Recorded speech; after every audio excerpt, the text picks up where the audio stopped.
It was early morning, August 9th, 1976. A trucker pulls off a lonely dirt frontage road somewhere between Sumter and Florence, South Carolina, near I-95 and a little county lane called Locklear Road. He thinks he's just stopping to rest. Instead, he finds two young bodies lying by the shoulder. They're a man and a woman. No IDs. No car, just them, the road, and that hush of a place people drive by and don't remember. Hi, I'm Rachel Delaney. Welcome to Still Unanswered. I'm joined today by Dr. Marcus Ellison, forensic genealogist and criminologist. Marcus, thanks for being here. Thanks, Rachel. It's good to be here. This case, it's one of those that sits heavy with a lot of unresolved questions, even after we solved the first essential riddle: who were they? Right. For decades, they were simply the Sumter County Does. People called them Jock Doe and Jane Doe. Everyone had theories. Sketches were distributed across states and provinces. Flowers were left on two bronze markers that read male unknown and female unknown. Then, in January 2021, those nameless graves finally yielded names: James Paul Friend and Pamela Mae Buckley. But naming them didn't answer the biggest question: who killed them and why? Exactly. We can talk about identification, how genetic genealogy brought them back to family, but the homicide itself remains unsolved as of 2026. That gap, that stretch between identity and justice, is what makes this case so difficult and so important to talk about.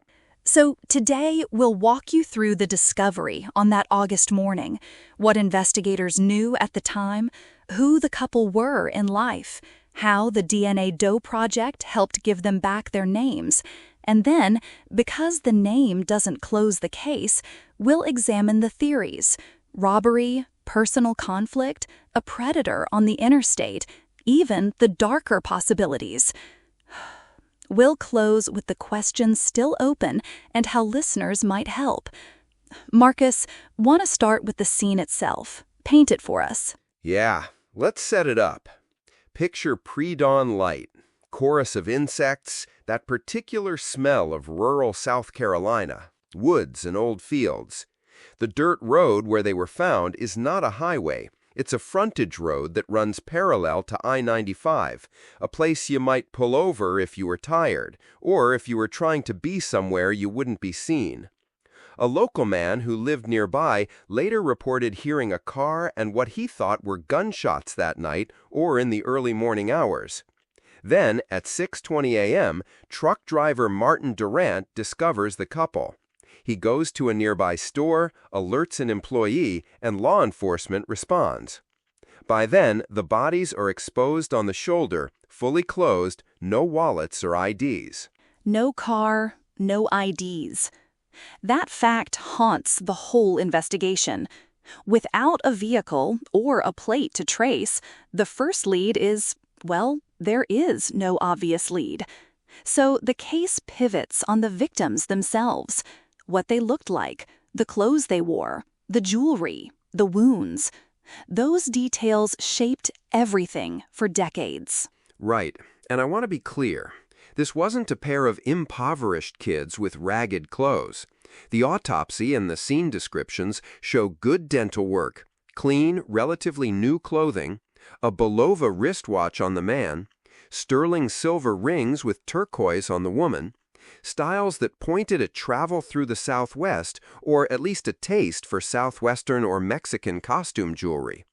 The man was tall, roughly 6 to 6'5", slim, with some facial hair. Early reports called him Jock because of a sports-style t-shirt. The woman was about 5'5", wearing denim cutoffs, a halter top under a loose white blouse, wedge-heeled sandals. They looked like travelers, not homeless. And those physical impressions spun a lot of theories. Some thought they were wealthy tourists. Others said maybe they were hitchhikers with enough money to buy decent things along the way. But the forensics also told a harsher, purer detail. Both were shot with a .357 caliber revolver. The man, 3 shots to the chest. The woman, multiple shots, including the chest and neck. Execution style to some, certainly lethal to all. Marcus, you have a background in ballistics. What does that tell investigators decades later when the weapon hasn't been found? Ballistics can tell you a handful of things and leave you needing a lot more. Knowing the caliber, .357, is useful. It's a fairly common revolver round in the 1970s.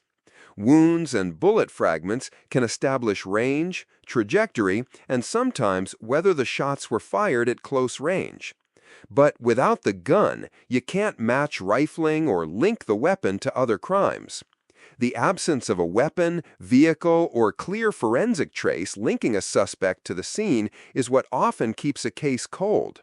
That's where identification becomes crucial. Names open investigative doors. They let detectives go to the victims' pasts, ask who they knew, who they might have met on the road. But even with that, time is a killer of its own. Witnesses move, memories fade, people die. And that's exactly what happened here. For decades, you have sketches being mailed, dental records circulated, and families agonizing. The bodies were even kept in glass-topped caskets for about a year while officials hoped someone would recognize them. Then, by August 1977, they were buried with those bronze markers at Bethel United Methodist Church Cemetery in Oswego, South Carolina. Church members tended the graves for years, like they were looking after 2 children they'd never met. Which is such a small, humane detail in a case full of bureaucratic and forensic limits. The community care kept the story alive, and that matters. If no one remembers the dead, then the dead are truly lost. But let's go to the identification, because it's a turning point. How DNA genealogy, people volunteering their DNA profiles to public databases, and the nonprofit DNA Doe Project trace these 2 people back to family. Rachel, do you want to walk listeners through how the Doe Project got involved? Yeah. So in July 2019, following pressure from a citizen sleuth named Matt McDaniel, the Sumter County Sheriff's Office contacted the DNA Doe Project and asked for help. The project specializes in taking DNA extracted from unidentified remains and uploading it to genealogy databases like GEDmatch, where users have opted in to law enforcement matching. Genealogists then build family trees from the distant cousins who match, an exercise in what I always call reverse family detective work. The process can be painstaking. Sort through matches, triangulate relationships, build trees, find marriage records, death certificates, obituaries, little breadcrumbs that point to living relatives. On January 19, 2021, the DNA Doe Project announced they had identified both victims. 2 days later, the sheriff's office named them publicly, James Paul Freund and Pamela Mae Buckley. And those names mattered. James was born in 1946 in Fitchburg, Massachusetts, grew up in Lancaster, Pennsylvania. Pamela was born in 1951 in Minnesota and later lived in Colorado. James was last seen in Lancaster around December 25-26, 1975. Pamela was last seen in Colorado Springs in December 1975 and was reported missing. So their last confirmed sightings are about 7 to 8 months before their bodies were found in South Carolina. That gap, 7 to 8 months, is where the investigation still struggles. Where did they go? Whom did they meet? And we don't know whether they met each other before December 1975, after, or somewhere en route. DNA confirmed they were not closely related. They appear to have been travel companions, likely romantic partners. That narrative, young people traveling around the country in the mid-1970s, fits a cultural pattern. Hitchhiking was more common then. Long road trips, countercultural circuits, even the kinds of transient jobs that might move people from Colorado to Pennsylvania to the Southeast. But how and why they landed on a dirt road in Sumter County is the mystery. Right. And Rachel, this is a good place to pause and note something important for listeners who are deep into the genealogy side of these cases. Identification is not a silver bullet for a homicide. It gives investigators names, birth dates, family trees, and leads to re-examine. But with nearly 50 years gone, it also gives us obstacles. People who might have been suspects are dead, businesses closed, records gone. So you get this bittersweet victory. The victims are named, families get answers, but the killer can still be at large. Bittersweet is exactly the word. I want to take a moment and tell you about the physical details that kept the case in the public imagination. Pamela's rings, 3 distinctive sterling silver rings with turquoise, coral, and an oblong black stone, were plastered on posters for years. James's Belova watch and the graphic T-shirt, the jock shirt or racing shirt, were iconic. Those items made people think, if these were my kids, I'd recognize them. Yet, no one did. Until 2021, when relatives learned the truth. And when relatives were notified, they reacted with a mixture of relief and devastation. Imagine living decades with the thought, did they run away? Are they alive? Or are they dead and buried somewhere I don't know? When this becomes confirmed, you get, as you said earlier, relief that there's an answer, and grief that the answer is that someone killed them.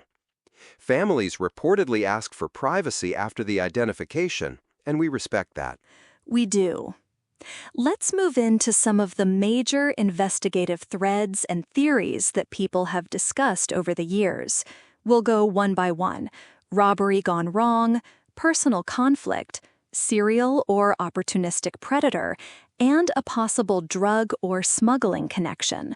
Marcus, maybe start with the robbery theory, since it's one of the first investigators considered, given they were found lacking money and ID. Sure. The robbery theory has some straightforward points. There were no IDs, no wallets, no visible cash, no vehicle. On an interstate frontage road that's a hideaway, a robbery could lead to the victims being killed and the vehicle taken. But even in 1976, the fact that the Belova watch and Pamela's rings were left behind complicates the simple robbery motive. If the sole goal was to steal, you'd expect a clear pattern of taken valuables. Instead, the jewelry suggests either the killer wasn't primarily motivated by theft, or, here's another possibility, somebody else took the items earlier. Or the killer took only the keys and the vehicle and left items behind for reasons we can only speculate on. And some people, and this is something I struggle with, point to the fact both were found without underwear and the woman had shots to the throat as possibly indicating a sexual element or a staged removal to confuse investigators. But public records don't show a conclusive sexual assault finding, and sometimes clothing is removed to avoid trace evidence, or simply for reasons we may never fully know. It's so messy. It is. The forensic record we have, publicly, contains some ambiguities. Absence of proof is not proof of absence. We have to be careful about layering modern assumptions over 70s-era reports.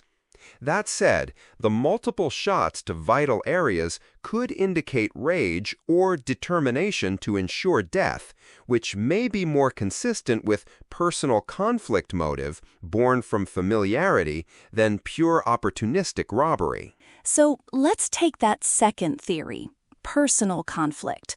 Someone they knew.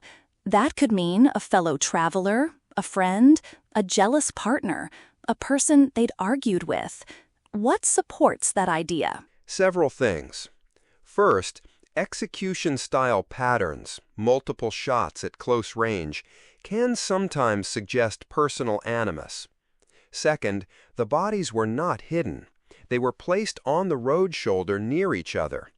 That pattern could indicate the killer wanted to flee quickly, but it could also fit a scenario where the killer had control of the victims and ordered them out of a vehicle before shooting them. If the killer was someone they'd met on the journey, an acquaintance, that could explain why there was no car at the scene. The killer could have driven away in it.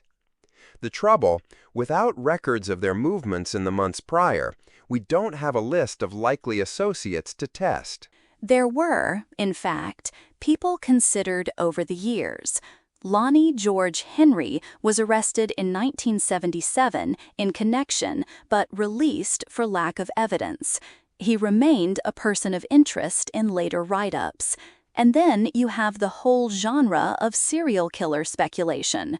Truckers, interstate predators, because of the I-95 context. The I-95 corridor was, and still is, a major artery. In the 1970s, hitchhiking culture and trucker routes created opportunities for itinerant killers. This has led people to look for links with known serial offenders. But linking this double homicide to a known serial killer requires specific evidence. Ballistics matches, confessions corroborated by facts, or a suspect with a known pattern that fits exactly.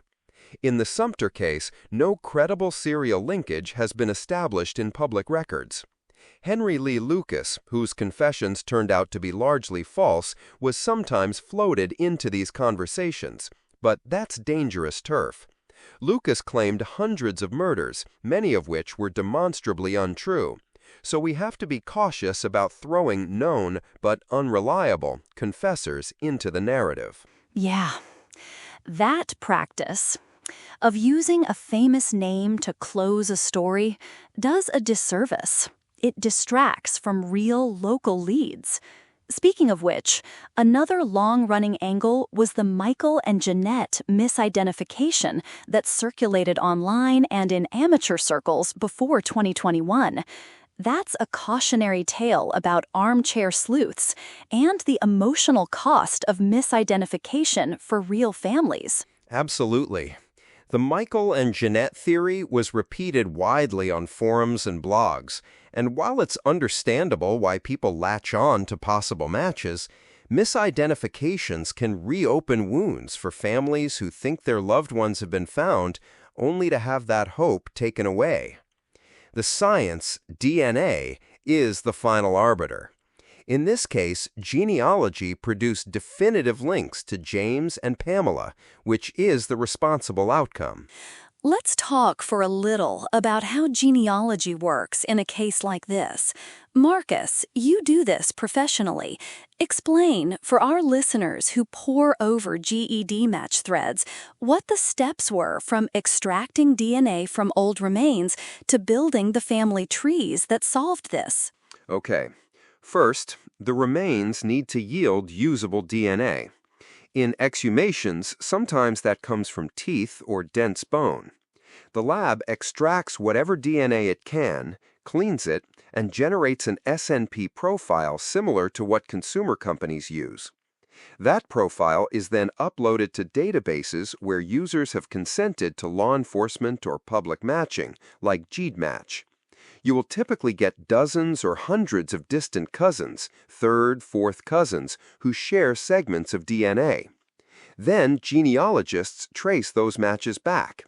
They look at the family trees of those matches, find common ancestors, and work forward down those branches to find a person of the right age, gender, geography.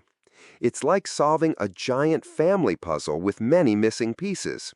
It's painstaking, it's detective work, and it requires access to a lot of public records, census entries, obituaries, and oblique mentions in local papers. For the Sumter Does, those efforts produced hits that led investigators to living relatives who could confirm the IDs. And it took decades to get there.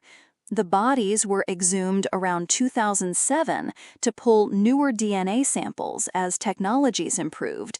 And finally, in 2019, the Doe Project was brought in. But modern genealogy raises thorny ethical debates about privacy.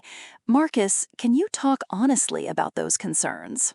Yes, there are two related privacy concerns. One, when a distant cousin uploads their DNA to a public database, are they consenting on behalf of their family? Many people don't fully grasp that their upload could implicate relatives they never told, like a distant cousin who might have committed a crime. 2.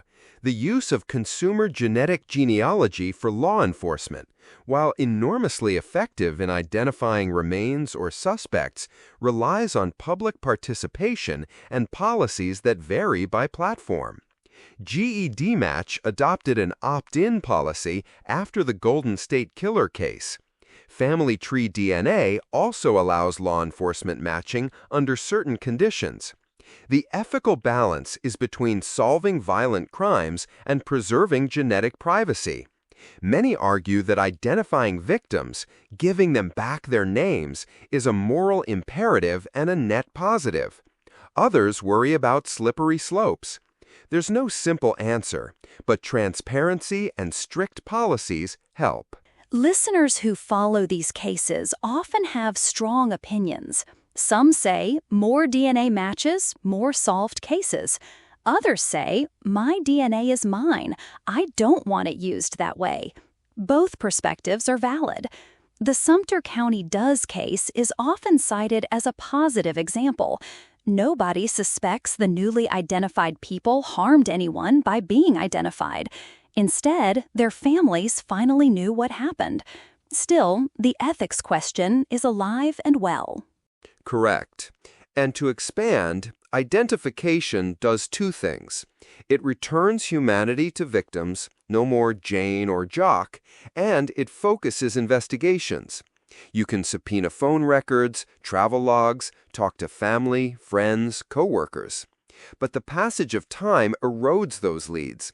That's why, in many cases like this, we rely on renewed witness outreach, re-interviewing old witnesses with modern techniques, and sometimes forensic advances, like isotope analysis or new ballistics databases. But those are hopes more than guarantees. Let's get specific. What are the remaining investigative avenues in the Sumter case? What could still break it open? Several possibilities. 1. Ballistic cross-matching. If the .357 rounds had unique striations, and those could be matched to a recovered firearm in some other case, you get a link. 2. A witness who has been silent finally coming forward. Maybe someone who lived in the area then but didn't talk, or someone who has since been grappling with guilt. 3. New forensic techniques we can't yet predict. 4. The discovery of a vehicle or mechanical detail in an unrelated salvage record that ties to the victims. And 5. The expansion of genetic databases. If a closer relative uploads data and consents to matching, investigators could identify associates more directly. Each of those is a long shot, but long shots sometimes work. And one must emphasize that some practical things matter. Records from motels, bars, bus stations, or truck stops along suspected routes could still exist in archives, or old staff might have memories. But who has the time to comb through the memory of a 1976 bus station employee? These are labor-intensive human tasks that cost money and effort. Which brings us to community memory, the church caretakers, the citizen sleuths like Matt McDaniel, people who kept the case alive until technology finally reached it. Those human stories are powerful. They are, and they tell us something about how cold cases are solved. It's rarely one lightning bolt. It's often a decades-long accumulation of care, pressure, new tech, and luck. That makes these identifications community victories as much as scientific ones. Before we move to theories we think are most likely, Marcus, quick question. Given everything you've seen, Do you personally lean toward any single motive for these killings? I try to avoid definitive pronouncements without evidence. But if forced to weigh probabilities, I would say the crime likely involved someone the victims either trusted enough to get in a car with, or someone who was familiar enough with traveling subcultures, truck drivers, other hitchhikers, or locals who targeted travelers. The execution-like shots and lack of theft of obvious valuables make me lean away from simple opportunistic robbery. But again, this is an evidence-informed hypothesis, not a conclusion. That's fair. Now, let's reconstruct a possible timeline and the thorny detail we keep coming back to.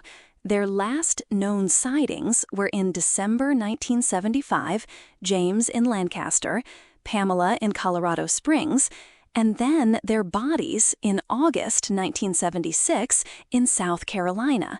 7 to 8 months unaccounted for. Where could they have been?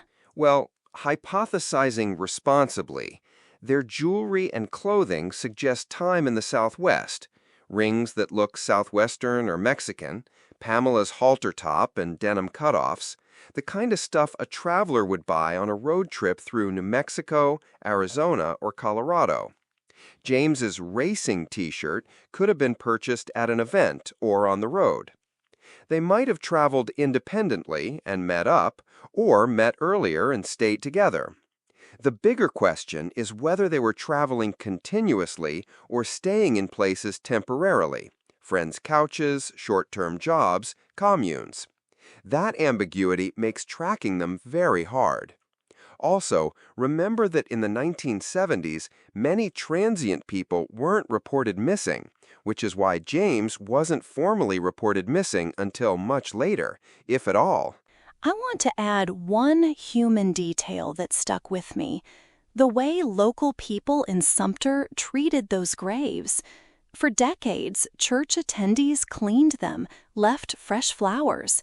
They tended to strangers' resting places.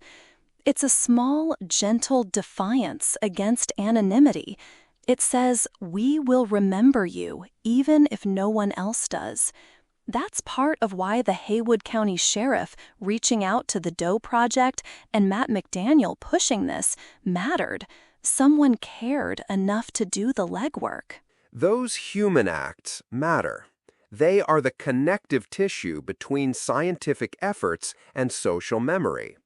Without that concern, sometimes remains are forgotten or buried with less attention. Okay, Marcus, let's walk through the theories more narratively. Robbery gone wrong, we discussed the limits. Personal conflict, someone they knew, possible. Serial predator, plausible given the interstate, but unproven. Drug link, what's the evidence for and against that? Evidence for a drug link is largely circumstantial. The era, the transient profile, and the notion that people involved in drug dealing may take risks that put them in harm's way. But there's no public evidence in case files indicating an explicit drug trade connection. No known stash, no known drug paraphernalia referenced in public autopsy notes.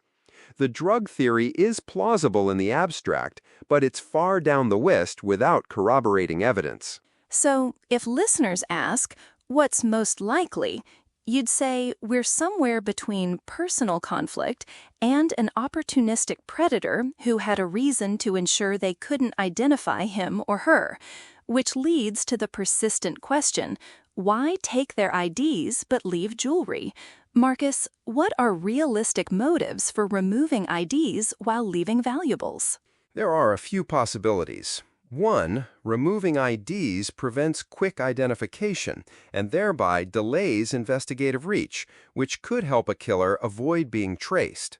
Two, the killer wanted to hide the victims' identities to distract from motive. If they were known travelers, taking IDs might obscure a direct link to family or a residence. Three, Sometimes killers remove undergarments to destroy biological trace evidence. Removing IDs may have been part of a general attempt to reduce traceability. Yet, we must also consider confusion at the scene. Maybe the bodies were searched by someone else. Maybe items fell or were overlooked. It's an unfortunate fact that human behavior often resists tidy explanations. Human behavior indeed. All right, listeners, I'll pause and say, if you have information about James or Pamela's movements in late 1975 through 1976, or if you lived near Locklear Road and heard or saw anything that summer, the Sumter County Sheriff's Office would like to hear from you. Check their official website or local news outlets for the tip line. We'll include contact suggestions in the episode notes. Now, Marcus, what about the person arrested in 1977, Lonnie George Henry? What can you tell us without turning this into speculation? Officially, Lonnie George Henry was arrested in 1977 in connection with the murders, but released for lack of evidence. Over the years, he remained a person of interest in some accounts, but there was never sufficient proof to charge or convict him. That's as far as public records take us. Cases like that remind us that an arrest is not proof, it's an investigatory step. Without substantive corroboration, such arrests can leave messy public narratives. Absolutely. Before we wrap up, I want us to reflect on what this case teaches us about naming the dead and the limits of technology. Marcus, you touched on it earlier, but say more. When we give a name back, what does that do to the narrative? Giving a name humanizes. Instead of Jane Doe printed on a police sketch, you have a woman with parents, a childhood, possibly kids or siblings, a job history, someone who mattered. That changes how investigators approach the case. They can interview people in specific towns, subpoena records, ask about specific behaviors. For families, the name ends a particular kind of uncertainty. However, the name also raises expectations that justice will follow. When it doesn't, when the killer isn't found, families can feel re-traumatized. So identification is powerful but incomplete. Which brings us to the title of today's episode, Still Unanswered. The central questions remain. Who killed James and Pamela? Where did they travel in those months between December 1975 and August 1976? And why were they on that remote road? Those are the questions that keep investigators awake. They should also keep us curious, not voyeuristically, but investigatively. Those are the questions that keep investigators awake. They should also keep us curious, not voyeuristically, but investigatively. And while we're curious, forensic advances continue. Ballistic databases have grown. Genetic databases have grown. There are renewed outreach methods, sensitive interviewing, social media appeals targeted by geography, lists of likely motels and truck stops that can be cross-referenced with employee rosters. A single credible tip can change everything. So hope, while cautious, is not misplaced. I want to end with a short scene. Picture the graveyard at Bethel United Methodist Church, a small cemetery outside Oswego. For decades, flower beds tended, fresh flowers placed, as if someone would walk up any day and say, "They were my children." In 2021, families learned that the people under those bronze markers were named James and Pamela. We will never know the way James's life had trails through Pennsylvania and Massachusetts, or Pamela's through Minnesota and Colorado, joined into that fragile map that led to an anonymous ditch in South Carolina. But we do know this: they were real people. They had families who loved them enough to mourn them blindly for decades. They deserve more than mystery. They deserve answers. And if there's one practical request, if you have any information, no matter how small, contact the Sumter County Sheriff's Office. Your tip could be the one that connects a memory to a fact, a person to a name, and an act to a suspect. Even after 40-plus years, those little things still matter. If you're moved by cases like this, and you want to support work that identifies victims, consider supporting organizations that fund forensic genealogy and cold case units. And if you're fascinated by the technical side, read more about how organizations like the DNA Doe Project operate and the ethical debates surrounding forensic genealogy. For our part, we'll keep checking this case file and pressing for updates. We owe that to James and Pamela. Thanks, Rachel. And to listeners, stay curious, stay compassionate. These cases are about people, not just clues and timelines. And if you're inspired to reach out to family or community members about lost loved ones, do it gently. Memories are fragile. One final note. We'll include source links and resources in the episode notes: Wikipedia, the DNA Doe Project case file, news coverage from 2021, and a trace evidence update for deeper reading. Marcus, thank you for digging into the technical and ethical layers with me. Thank you, Rachel. It was a privilege to discuss James and Pamela with you. I hope the conversation helps keep the case in people's minds. And to our listeners, thank you for joining us. If you have any tips about James Paul Friend or Pamela Mae Buckley, or if you heard anything in Sumter County in the summer of 1976 that you never told anyone, please contact the Sumter County Sheriff's Office. This isn't just history. It's a case that needs closure. I'm Rachel Delaney. Marcus Ellison, thank you.